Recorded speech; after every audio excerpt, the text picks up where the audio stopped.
Hello friends, welcome to Narendra IAS. Today's we will discuss about मानवाधिकार report 2020 America. तो सबसे पहले देखते हैं चर्चा में क्या हुआ।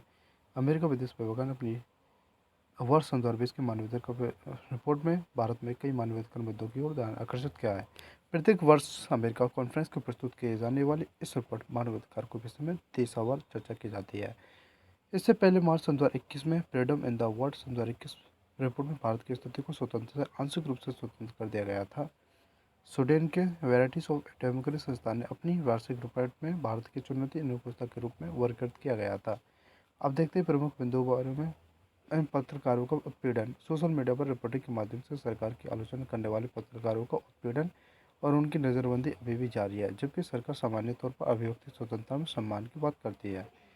आगे देखते हैं इस रिपोर्ट में प्रेस पर प्रतिबंध, हिंसा हिंसा की धमकी या पत्रकारों को अनुचित गिरफ्तारी या उन पर मुकदमा चलाए जाने वाला उल्लेख किया गया है। अब देखते हैं निजी डाटा तक पहुंचना।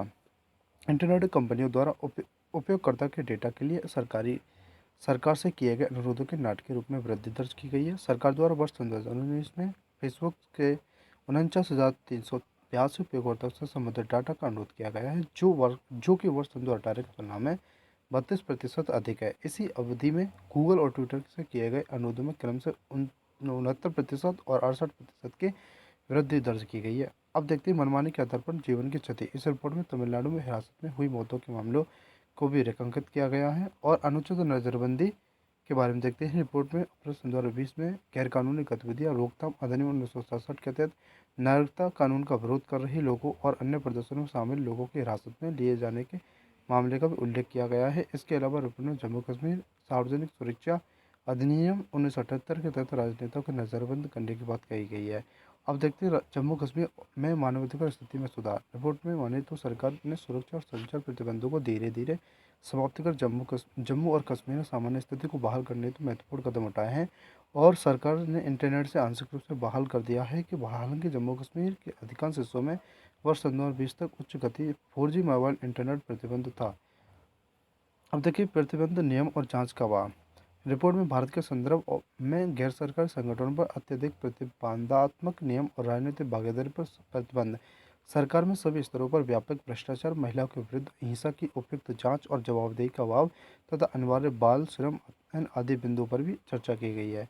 अब देखते हैं धार्मिक स्वतंत्रता के बारे में। रिपोर्ट में धार्मिक स्वतंत्रता उल्लंघन और धार्मिक प्रतिबद्धता, संबंधता या सामाजिक स्थिति के आधार पर महिलाओं सहित तमाम अल्पसंख्यक समूह के सदस्यों के साथ हिंसा और भेदभाव आदि का भी बात कही गई है।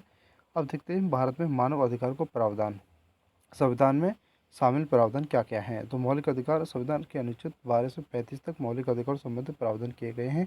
इनमें समानता का अधिकार, स्वतंत्रता का अधिकार, शोषण के विरुद्ध अधिकार, धर्म की स्वतंत्रता का अधिकार, सांस्कृतिक और शैक्षिक अधिकार, कुछ विशिष्ट कानूनों से सुरक्षा का अधिकार और संवैधानिक उपचारों का अधिकार आदि शामिल है। अब देखते हैं राज्य के नीति निर्देशक सिद्धांत। इससे संबंधित प्रावधान संविधान के अनुच्छेद 36 से 51 में किए गए हैं। इनमें सामाजिक सुरक्षा का अधिकार, काम करने का अधिकार, स्वतंत्र रोजगार चयन का अधिकार, बेरोजगारी के विरुद्ध सुरक्षा का अधिकार, समान कार्य के लिए समान वेतन का अधिकार, मुफ्त एवं अनावश्यक शिक्षा का अधिकार, समान न्याय एवं निःशुल्क कानूनी सहायता का अधिकार इत्यादि शामिल है।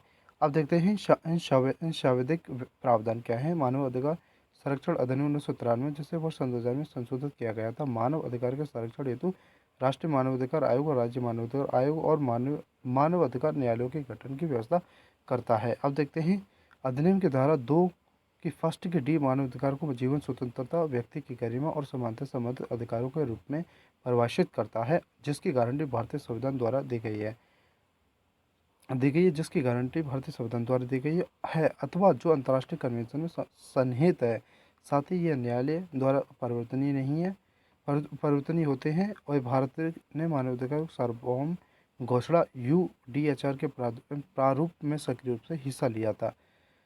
इन 30 अधिकारों को स्वतंत्रता में नागरिक एवं राजनीतिक अधिकार जैसे जीवन का अधिकार, स्वतंत्र भाषण, गोपनीयता का अधिकार, आर्थिक और सामाजिक एवं सांस्कृतिक अधिकार जैसे सामाजिक सुरक्षा और स्वास्थ्य शिक्षा का अधिकार शामिल है। I hope that you like this video. Please subscribe, like, share and comment please. Thank you so much.